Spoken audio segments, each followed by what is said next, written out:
still trusted the most in this world. The irony being that he probably didn't even know that anymore, regardless of how true it was. No, the name on her lips was simply this, uttered as if she was 5 again. Daddy. Then all she knew was the dark.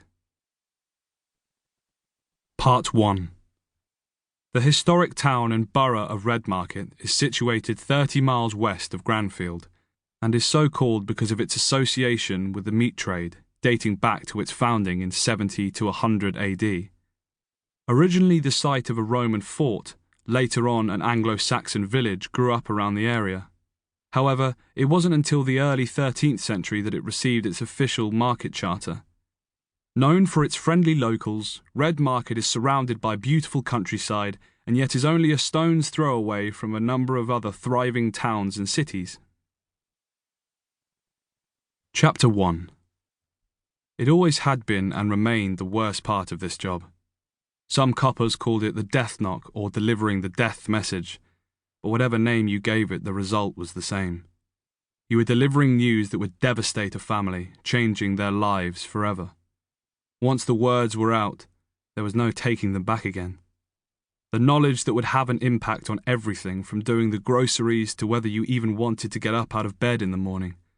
So, DC Matthew Newcomb paused before rapping on the wood of that door. It wasn't simply the gravity of what he was about to impart, although it was the worst thing anyone could ever tell another human being. The worst thing they could possibly hear as well. It wasn't even the effect on him. That shouldn't be what this was about. He'd done this dozens of times, although selfishly on this occasion he knew it would upset him more than any of the others.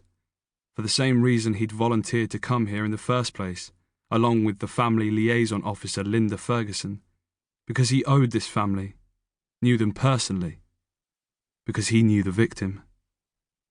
Linda was looking at him, those brown eyes of hers questioning. Matthew couldn't put the moment off any longer. He brought his knuckles down on the wood hard a couple of times. It was ridiculous, but he didn't want the knock to sound flippant.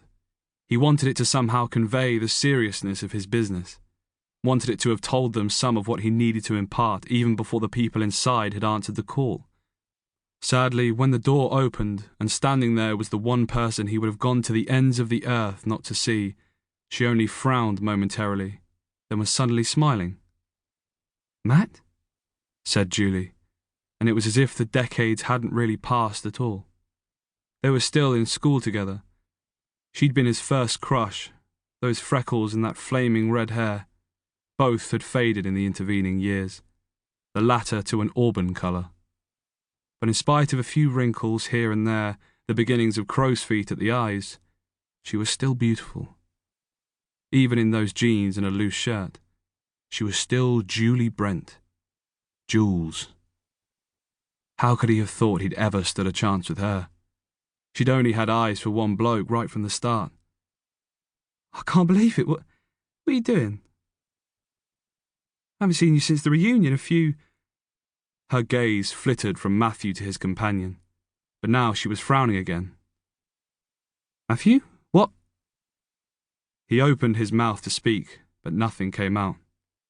Matthew realised he was standing there like an idiot, yet there was nothing he could do about it. The words simply wouldn't come. This had been a bad idea, he said to himself. He'd wanted to, break the news to Julie gently? Make sure it was delivered in the right way? Was there even a right way? Didn't feel like it at the moment. Not at all. Wanted to be there for Julie then, even after all these years. But he was making such a cock-up of it, leaving the poor woman just standing there, wondering what was going on, looking from him to Linda, then back again. All Matthew could do was shake his head. "Matt? Matt, you're scaring me."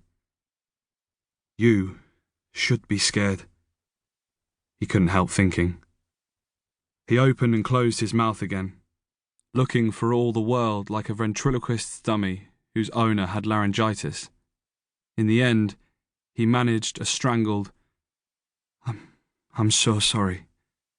But as it turns out, he didn't need to say any more than that. She'd already realised he was here and in